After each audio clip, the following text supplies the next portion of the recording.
y'all, what's up? Your girl G here. Welcome back to my channel. Appreciate you for tuning in. Just coming to knock out the VH1 Monday Madness. Y'all know on Mondays, VH1 come with the love and the hip hop. I just got done watching Love and Hip Hop Atlanta, so we're gonna get into that one first. And by the time that's done, I'll get my hair done. It's time for me to finish getting my hair done. I told you I was gonna be a new woman by the end of this week. So right now I'm doing box braids for the first time, but they're not done yet. So that's why I got the hood on. You know, I'm gonna keep the hood on so I'm ready to pop out on you hoes, okay? So yeah, we're gonna do this video, knock it out, then I'll come back and talk about Love and Hip Hop Miami, and then we're gonna do an episode of Shoot the Shits. Because it's a lot going on. Like, women is divorcing they men left and right. We got Tia and Corey, Giselle and Tom. Like, women is, when a woman's fed up, dun, dun, dun, dun, dun, dun, there ain't nothing you could do about it. Nothing! Nathaniel, zero zilch when a woman fed up, okay? Ass gonna be sitting there. It's a meme that I sent my sisters, like when the dude was hanging onto the suitcase, and it was like when she finally walk out and gives no more idle threats. When her idle threats run out, she walk out for real, and the dude was hanging onto the suitcase, and the voiceover was like, let me tell you something, let me tell you something, let me tell you something. Because that's all a nigga would do. Like, they will cry, they will give you all types of Denzel Washington dramatics just to continue to do the same old bullshit. Like, bruh, like, you could have missed me with that. If you was still gonna fuck around on me. And speaking of effing around, let's go ahead and get into Love and Hip Hop, because Jock, come on now. Are we gonna play this game? Are we really gonna play this game? Let's get into Love and Hip Hop, y'all. So, like I said, I watched it 1.5 times, but it really honestly wasn't that much this episode. But, so we will open up with Kirk and Rasheeda and them meeting her dad. I think his dad's name was Harold. Y'all know Rasheeda's mama been trying to get them to make up. I don't know why, but I guess it's like, look, this is your daddy. You only got one of them. Let's try to fix it. There does definitely come a certain point in, you know, people's lives where you realize, like, I can't change my parent, you know, and I got to learn to either accept them. This freaking gnat, oh my god, it's flying around. It's like killing me. I hate when like flies or gnats just like pop out of nowhere. And they always want to fly around your damn nose. I don't want this gnat going on my nose. But yeah, so he said he wanted to meet Kirk or whatever. So Rasheeda's mom killed me because when Kirk and her dude was going, when Kirk and her daddy was going back and forth, she was like, no, no, Rasheeda, no, that's not how it's supposed to go. She said, you could get your ass out. I ain't got to speak to you. You ain't got to be ever again. Mom was like, no. I was laughing. But the dad, he got into Kirk's ass. And so it's really ironic because it is this moment of, apple. Yeah, you eating an apple? Uh-huh. Yeah.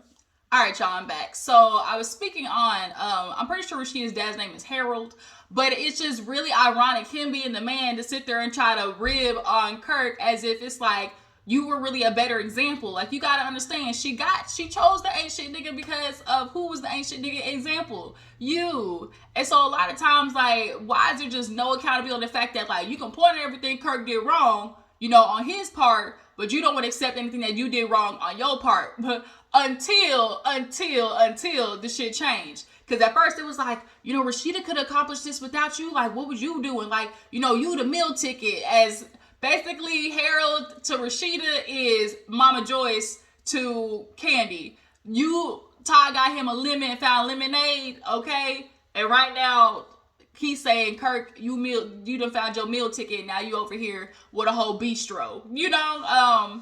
But she was like, you know, just see what we doing. You want to sit there and say that I'm not bringing nothing to the table. Just check it out. So that's what he did. He come over to the land, come to find out they got like, you know, a bunch of acres, and they plan on building, I guess, like little family homes on it to be able to rent to people, yada, yada. He meets his grandson. I'm assuming not for the first time, but he hugging him and everything. The little boy was like, I don't know who I'm hugging. And I was just laughing. I was like, that's tragic. He's like, who am I hugging? Nigga, your granddaddy. He might be here, he might not. That's the problem with niggas. They what's the word I'm looking for? Finicky. That's the word I'm looking for. They finicky, fragile. You know, go ghost on that ass because, you know, they're selfish. Men are just selfish in a different way. They're socialized to be that. But yeah, so he, gets to walk through the land and they're pointing out and giving him the ideas, and all of a sudden it's, oh, yeah, you really did accomplish so much. Wow. Like, okay, this is really good. Everybody's feeling like this whole moment, walking down the long ass driveway, looking at all the possibilities. And so now all of a sudden, Daddy want to come back and be like, you know what? I realized, I was just being so narrow-minded. I was only focused on what was going on with me, and realizing like my thought process isn't the only thought process. So I want to apologize and, come to you and say that I can, I want to start over with you. Like, if you would allow, like, I got some ideas, some plans, and it'd be great, I take you up on your offer, to stay here. And it's like, would all of that, would that mind shift have happened if this wasn't in place, if Rasheeda wasn't who Rasheeda was? Because you came down to Atlanta to talk to her, like, just spur the moment. Niggas like him don't just come down to talk to somebody unless there's something going on, or unless there's something they're looking for. You didn't just pop down to Atlanta in hopes of reconciliation with your daughter, especially with the type of dude you clearly showed yourself to be. So you wanted something, or you might have got some news that you was on your deathbed, because typically that's when people want to get it right, is when they on their motherfucking deathbed. So I'm just feeling like this is real hella fugazi, but Kirk and Rasheeda feel like we're just gonna, accept him as he is. We'll put you on your little plot, 5 acres over there, and leave me the fuck alone, drive over, when we have, barbecues. I guess that's where they're gonna be at. But how long is this kumbaya gonna last? He said he gonna leave the other shit in the past, obviously, because it's convenient for him. It's beneficial to him to not talk about all the messed up shit that he did as a dad. But, Rasheeda's like, I don't want the stress, so we move on. Kirk gets called in. He's like, look, kumbaya, Hakuna Matata. They call, what's his name, Kai, and he's like, when we gonna see the strip club? And it's like, the strip club? But that old ass man, ew. He was used to paying for hookers not in the strip club, okay? They a different type of, pimps the hoes type of dynamic, a little bit different, okay? But yes, let's go ahead and move on. So Bambi, she's in the stew. She's trying to get back to the music. I mean, Bambi, she drops little cute stuff, little yin yang yang yang, but like, is she gonna make a career out of it? I mean, let's be honest, no. Bambi she missed her prime, unfortunately. Like, she just missed her prime fucking with Scrappy and his shenanigans. But he comes in and he basically hits her with the, I done talked to Mom Dukes. I'm trying to figure out a way to get us together, because, I'm getting ready to go on tour. And, because he came in, bigging her up and, oh, you sound good, this, and she was like waiting for the but. She was like, but, he was like, but, I was talking to, my moms and everything. She was like, here we go with this bitch. Like, here we go. What did Mama D do now? What she want now? And for essentially, Mama D wants to be able to spend more times with the children, with her grandkids. Baby's feeling like, you came to my house. We came to a truce. I said, okay, we're going to work on a schedule, but it's going to take effort on both of our parts wanting to do it. But then after that, barely 2 weeks later, you flying around the fucking Miami, bigging up Shay, Bucky, y'all know Shay, Scrap's ex, and you know what you're doing. Like, Mama D, you know what you're doing. So how is she supposed to feel as the current, wife in the situation, watching you fly around the world, supporting his ex, low-key wishing that baby was Scrappy's? And then she's just supposed to, like, let you in her house after that energy? No. And Scrap was like, they basically was in a line of miscommunication. Scrap was over talking her. She was over talking him. And they basically kind of beefed. And, she got up and was like, damn, I can't never say shit, Scrap definitely looks like the over talking type. I'm going to get my point across, But Baby done had enough of that. I don't know why these little jewels, I can't decide if I like them or not. Like, I'm kind of leaning more on towards the not like them, but I guess they're different enough to be kind of cute. I don't know. Y'all drop down in the comments. Y'all like the little jewels under Baby's eyes. But yeah, so they end up fighting, and basically Baby trying to let this nigga know, like, you want to tell me, he's like, yeah, I get, my mama's alive, but you gotta love her from a distance. Well, nigga, how am I gonna love her from a distance when she in my house? Like, that's not from a distance. From a distance. From a distance. Do y'all know where that's from? The real people know where that's from. Drop down in the comments. Oh, hey. What did it say? No. Yeah, that's what it said. I gotta love you from a distance. So yeah, Bambi had enough of it. Mama D then had ample time. She's like, I'd have put up with this bitch when I was pregnant. I'd have put up with her with Bucky. I'd have put up with her, like coming into my household. Like, Mama D is a lot. We're not gonna sit here and play like she not. Like, that's a lot of fucking energy, Scrappy, that you're asking Bambi to give out when Mama D is constantly disrespecting her. And so, like, Scrappy understands to some extent. He's like, I had to come back, cool down, understand, Bam, she dealing with a lot with my moms. And so when he went to go get his teeth done, he thought his lip fell off. Hey, that little laughing gas. Hey, that gas. Hey, you got that fight. I got that fight. That fight. You got that gas. Anybody got that gas? You got that gas? You got that gas. So you gotta walk around when you looking for that gas. You got that gas. Hey, that fight. That fight. You got that fight. So yeah, he's getting on. He said people want to talk about my teeth. Yeah, nigga, could you spend money on them? Everybody gets a bag and fix their teeth. But yeah, so his lip, he thought it was off, but he got his teeth done. He's sitting in the car. Of course, Mama D, where's the Bam at? Why she not here with her man? Ma'am, he gonna get his teeth done. You want to take a ride with him? You do it, okay? It's kids to be watched. So she gets in the car with him, and I'm glad Scrappy put his foot down and stood up for his wife. People want to talk about, I either gonna stand up for the band or stand for the mom, but he's one of those persons who I'm trying to see both points of views. And Mama D, you sitting here mad at the reaction, but you not understanding what you did to get, you're not trying to acknowledge what you did to get the reaction. You only want to focus on, the band mean to me. She don't want to hang out with me. She keep my grandkids from me, and he was we try to live in a spot where our vibes and energy, we want to be around people who got the same energy. And Mama D, that ain't you right now. So now Mama D is feeling Scrappy, he's lying. He not taking her side. Why you taking the Bam side over your mother's? How dare you? And it's but he's saying some real shit though, Mama D. Girl, you really have been causing chaos and confusion. Ever since the girl stepped in, you said, well, her hooves. Since the Bam stepped in, well, her hooves. You really kind of been you really been chapping her ass, Mama D. Let's be real. So watching Scrap actually be able to sit there and be look, Mom, it's something on the headlines every week. It's something that you doing. Come on now. Her reaction is her reaction. You can't be mad at it. You can go hang out with whoever you want to hang out, but just know Bam ain't got to be a part of it. She can make a decision to not step in the ring with you. So it's just know what you going to do for every action is a reaction. So she get to the house and Bam, Scrappy's face was so confused. He got to the door. All of a sudden, here go Mama D with the bullhorn. He looked he was so loud. He said, damn, I just was in the car with this woman. Where the fuck she get this horn from? She calling the kids out one by one like it's goddamn Marine March or something. It's just ugh. Mama D, this would be so much easier if you would just cooperate. Just cooperate, ma'am, with your crazy ass in that order. In that order. In that order. Okay? Moving on. So,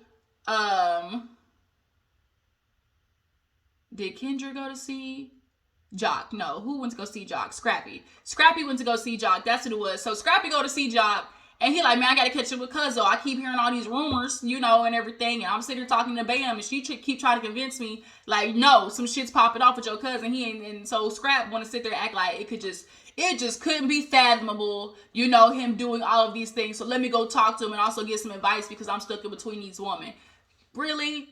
I think Jock has a lot of experience being stuck in between multiple women and it not going well. So he's probably the last person you need to get advice from. But they were doing some rock climbing or whatever. And with the rock climbing, they get down. He's checking on him. Jock's what's up? He lets him know he's going on tour and how he's trying to advise Bambi, to let Mama D come over and help. And Jock's I just could not think why, Bambi wouldn't want Mama D to come over. What? I couldn't fathom that. Mama D is just the greatest. And he was being sarcastic, obviously, being facetious. And it's no, but Bam, I get it. Mama D's a lot. Mama D's, there's certain people that you got to take in doses. Mama D, hour is the cap, okay? After an hour, look, stamp on it, we done. Stick a fork in it. Because after that time, my patience meter when it comes to that, is damn near about to bust, okay? I can do good with holding my comments to myself for an hour, but after that, bitch, Keep it coming. It's gonna be enough, okay? Of course, Mama D talking about she done kept the kids from me through the COVID, through the World War III. You know, I'm like, what? But yeah, so, you know, but Scrap had to understand, you know, look, is she really gonna be a help or a hindrance? Mama D's a hindrance. Like, let's keep it real. But he's like, well, speaking of, you know, like, yo, I'm talking to the Bam, and she keep telling me, like, bro, it's a baby, you know. And I keep telling, like, man, what are you talking about? And he's like, Bambi looking at me with a straight face, like, no, it's the baby. He like, why she keep saying that? Nigga, what do you mean why she keep saying it? Like, what the you mean why she keep saying it? So Jock want to sit there and play dumb. I mean, because he was like, then it's the girl like Amina. He's like, I don't even know the girl's name. I just keep, he's like, he talking about Meda. And he was like, yeah, he's like, you know, me and Kendra, you know, we was on the outs and, you know, I did what I did, you know, got caught up. He wouldn't sit there and tell that bullshit ass live. Oh, basically he shot the cub up with the condom on, but it leaked through the sides. It leaked through the sides, Jock. See, this is what the part of niggas that piss me off, because y'all like to play on people's intelligence and don't play on my. That's one way to piss me off. Y'all, if y'all have been on my channel from the get-go, that's one of my top 3 things that piss me off is trying to play on my intelligence. Do I look like a dumb bitch to you to sit there and believe that she got pregnant because the semen leaked through the sides of the condom? Get the fuck out of my face, y'all. But now here goes the baby. Ding dong, baby. And of course, Scrappy asked the question y'all want to know. Is Kendra gonna accept it? He's like, you know, she along for the ride. She understands what's going on. But, you know, now we got the situation with Meda. You know, all these rumors. And it's like, rumors. Jock, cut the shit out. But he's like, well, guess what? You know, Kendra, she want to meet her. You know, after all this stuff, you know, Kendra want to meet up with her. And of course, Scrap is thinking like, no, Mayday, cut the cameras. Cut the cameras, dead ass. Like, this ain't gonna work, bro. And if she do, you might not want to be there because this is gonna be a hurricane. This does not end good for you either way. Either way, it does not end up good for you. But guess what? Kendra's a bitch that is on a mission, and unfortunately, if the mission could have went right, but she decided she wanted to go left. So they end up actually, like I said, meeting up with Kendra. Meeting up with Meda. Spice, she, you know, facilitated it because Meda is her friend. And see, Spice, I'm gonna get to your ass next. But they get there, and Meda, of course, is talking to Kendra. Kendra's like, look, you know, I'm hearing all this information. You know, we talked on the phone. You said you was messing with Jock up to 2019. And see, bitch, that's the same time I was with him. So I need to know, is the mathing? And of course, you know, she's like, well, you know, if y'all married now, what does it matter? Nah, Meda, we're not going to do that. We're not going to try to backpedal and pussy pop. Like, you already put the information out there. Don't try to put, y'all married now. What does it matter? Like Kendra said, it does matter what type of man he was before I met him, because that's the type of man like he is going into the relationship with. So yeah, it does fucking matter, especially if it was within the last fucking year. Come on now. 2019, like, we were together those times. So I'm about to be together with him after this. So if he's doing that while we're together, then we can only assume that he's going to continue doing that shit while we're together. So, you know, she said that. And so Jock, he tried to let me hurry up and jump on the bandwagon. She trying to save me. Well, like, you know, to throw it back on you, you know, if we married, why are you trying to come out, you know, now and say something? And it's like, well, no, I'm not going to sit here and look like a liar. I ain't going to sit here and look like no liar. You know, I was trying to defend you, but everybody kept coming in saying, oh, me look like this, and that. And that ain't the truth. And so it was like, okay, so when were y'all fucking or not? So it was like, we met in 2019. And Jock's like, Meda, did I hurt you? When he did that shit, I got pissed off. Did I hurt you? Nigga, if you don't, like, Kendra said, I'll break your jaw. Like, bro, quit playing with me. So, nonetheless, Spice was like, don't say that. And it's like, Spice, back your ass up, because Kendra told you what she wanted to do. Come and get the information. So that's what she's coming to do, is come get the information. But see, what Spice is worried about is the fact that she's Meda's friend and knew this shit was going on all along. So she's trying to keep her on limited information that she's giving, you know, Jock and Kendra, because that means everybody else knew that you knew this too, because Meda's your best friend. And see, Spice tried to cover it up because in the beginning of the episode, I didn't know about that. It's like, bitch, like she kind of said, yeah, you did. Yeah, you did. Yeah, you did. So Jock is trying to call her a liar. So she's like, oh, I'm a liar. Oh, okay, I'm a liar. She whips in the bosom, you know, whips in the top, pulls out the piece of paper and cut out. Here go the dates. I want you to come fuck me. Like, all that type of stuff. What? And so she looked at him. Jock's like, Meda, what? That's like stuck. Yeah, stuck. So, now Kendra's pissed off and it was like, I don't know what to tell you. Like, here to go to text messages, come see me. He like, when it with me? At your club, you know. And Spice is like, no, I told you not to do that. And it's like, Spice, why you keep trying to keep her from revealing the truth? But then again, I'm sorry, Jock. Why the fuck you apologizing to Jock? Are you kidding me, Spice? See, what Spice is doing though is trying to save face with him, because at the end of the day, Jock work at the radio station. I was like, why she keep trying to do this for Jock? Oh, he work at the radio station, and Spice want her music to still get played. She's still trying to keep him on the, you know, the back burner, because Jock is useful in that regards. But it's like, you're sitting here watching your friend get in the midst of shit. Also know that Jock is fucked up, and then for you to sit there and try to cover it up, like, how womanly is that? Like, come on now. So now Kendra, she ready to clock Jock ass out. He like, I'm leaving. So they walk to the car, and Meda, she's telling Spice, look, she wanted the truth, and she came to me for information. I'm coming to get her information. Spice is like, no, you weren't supposed to do that. She's like, I told Kendra, you know, told me to, you know, keep it cute. Just, you know, tell your truth and let that be that. Well, that's what she did, Spice. She told her truth. Like, you can't come to me looking for information, and when I give it to you, all of a sudden now, Kendra want to walk her ass back with Jock. She pushing Jock like, nah, come on. And Jock mad at confession about, oh, she want to be mad over a piece of paper. He pulling the, oh, that could be Photoshop. I mean, that could be anything. Like, Jock, get the fuck out of here. So now Kendra's doing what most women do, try to denounce the information that they got because they don't like it. Where your phone at? Let me see the phone. You can put it up on your phone. It's like, ma'am, you're looking at the pictures of the phone. It's either you want to believe the information or not. Like Meda said, there's nothing else I can do for you. I gave you the information. Clearly you don't, like, you coming at me, and it's like, don't fucking fight with me. I ain't the problem. Like, get your nigga. He the one who got community dick.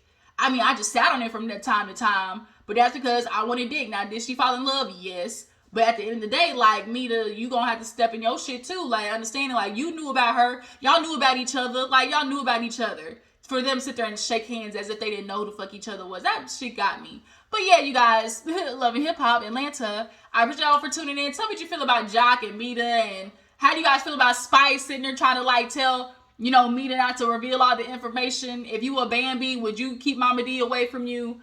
I think that's it. Anything else happen? Yeah, I think that's it, y'all. So y'all stay tuned for Love and Hip Hop Miami, and I will catch you guys in the next one. Deuces.